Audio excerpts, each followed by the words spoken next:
सो हमने डिस्कस किया था कि जो मॉडल्स होती है गलजी पैराडाइस के।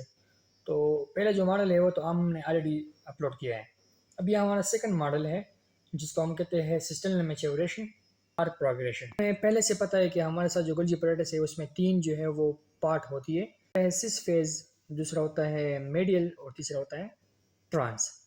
अभी जो तीन जो हमारे साथ जो है पार्ट है गलजी पैराडाइस के, तो इस मॉडल में हम कहते हैं कि जो सिस फेज है तो वो बन जाती है जो कोप टू वेजिकल है जो कि आ जाती है फ्राम लाइसोसोम। तो वो आ जाता है और वो जो है वो फ्यूज़ हो जाता है विथ सिस फेज। तो मीन्स डेट ये जो है पार्ट बन जाता है सिस फेज के, जो कि बाद में जो है वो एक यंग जो है सिस फेज हमारा होगा। और यही जो सिस फेज है तो फिर ये क्या करता है, जो नया सिस फेज है, अब ये जो है जब ये मेच्योर हो जाएगा तो ये इससे फिर मेडियल बन जाएगा और फिर इसके बाद जो है इससे जो है वो ट्रांस फेज जो है वो बन जाएगा। तो मीन्स डेट कि वही जो है जो हमारे साथ जो है वही कोप टू वेजिकल, जो पहले एक कोप टू वेजिकल था, जो पहले एक पार्ट था ईआर का यानी एंडोप्लाज्म रेटिकुलम का पार्ट था जहाँ से उन्होंने प्रोटीन लाया।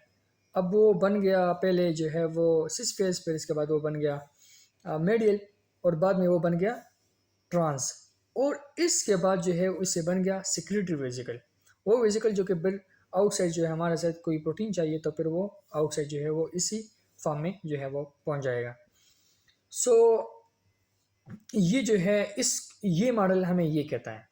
इसके अलावा हमें ये मॉडल ये भी कहता है, ये जो सस्टेनेबल प्रोग्रेशन या मैच्योरेशन मॉडल है, ये हमें ये भी कहता है कि जो एंजाइम्स होती है, तो फॉर एग्जांपल अगर सिस फेज में जो एंजाइम्स थे, अब फॉर एग्जांपल उसी सिस फेज से जो है वो बन गया मेडियल, तो कहते हैं कि जो अब जो नया सिस फेज हो बन जाएगा, जो नया जो है वो वेजिकल आएगा, कोप टू वेजिकल आएगा from endoplasm reticulum.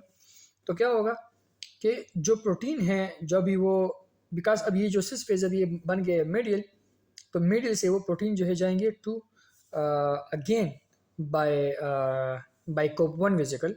Cope one vesicle जो है अंदर होगा, वो क्या करेगा, जो एंजाइम्स पार्ट थे सिस फेज के, तो वो दोबारा जो है जो यंग सिस्टर ना हमारे साथ बन जाएगा अनदर सिस वेजिकल से, कोप टू जो वेजिकल हमारे साथ उनसे जो बन गया न्यू सिस्टर ना, तो वही प्रोटीन जो है बेक अपने लोकेशन को जाएंगे। यानी मतलब जो एंजाइम जो है जहाँ बिलोंग रखता है तो वहाँ वहाँ पर जो है वो जाएगा।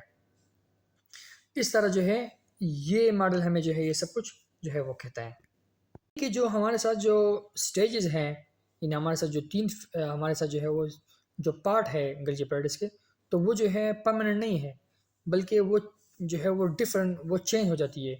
एक चीज़ फॉर एग्जांपल अगर वो पहले कोप टू वेजिकल था, अब वो बन गया सिस फेज, फिर इसके बाद मेडियल, फिर इसके बाद ट्रांस।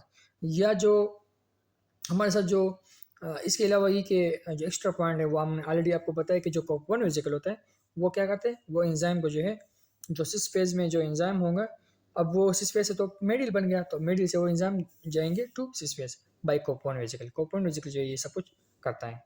के जो है स्ट्रेंथ को देखकर तो ये है कि एक तो हमारे साथ जो है वो कंपार्टमेंट मौजूद हैं गलजी पैराडाइस में, एक तो ये हमारे साथ जो है इसका स्ट्रेंथ है। इसके अलावा ये कि बायोकेमिस्ट्री भी जो है डिफरेंट होती है हर कंपार्टमेंट का, यानी ट्रांस का जो एंजाइम्स होंगे वो डिफरेंट होंगे फ्रॉम मेडियल।